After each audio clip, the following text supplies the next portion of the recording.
In September of 1777, the Revolutionary War was seen and heard in Pennsylvania. In 18th century warfare, the idea was basically if you took the enemy's capital city, you won the war. So our capital city was Philadelphia. That's where the Continental Congress met in Independence Hall, and so the British were very interested in capturing Philadelphia. With a British victory at the Battle of Brandywine, it was time to go for the Continental Congress and all of their paperwork. They have it written down in their minutes that if anything happens in Philadelphia, the next safest city would be Lancaster. But it wasn't until midnight on the morning of the 19th that Alexander Hamilton sent an urgent letter to the members of Congress that said, you need to leave now. They had sent the Declaration of Independence to York along with other supplies, so they really weren't planning to be in Lancaster very long. Trying to avoid the British, they took the long way to Lancaster, ultimately arriving on September 27th, 1777. The president of the Congress, John Hancock, he actually came 2 days earlier to kind of try to prepare Lancaster and the courthouse, I think, for the Congress. Samuel Adams was here, John Adams was here.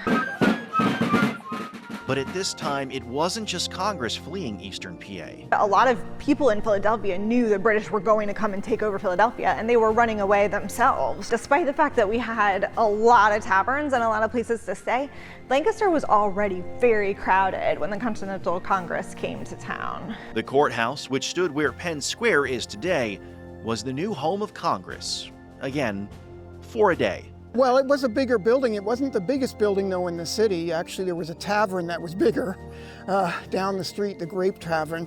But that was pretty, I would say 40 by 40 feet. They had a huge first floor. But you can imagine there would have been a building there bigger than that foundation of the statue. And everything had to go around that. So, but we're talking Conestoga wagons, we're talking horses and people walking. So just how much work was Congress able to do in an afternoon? They probably had one session, as I said, in the Congress where they called it to order. They said, yes, we're going to still send money to George Washington, who needs money for his troops, and we're going to meet in York.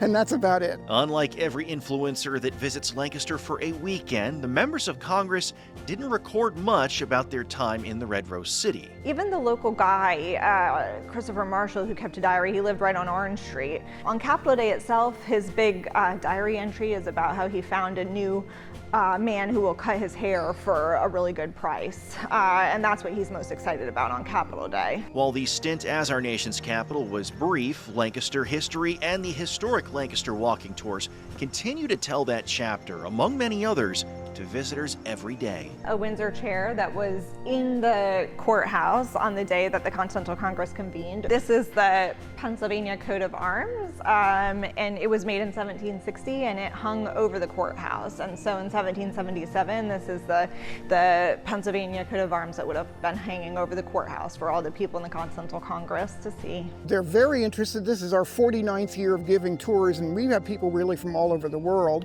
that come to visit us, and they're very interested. Alex Cawley, Fox 43.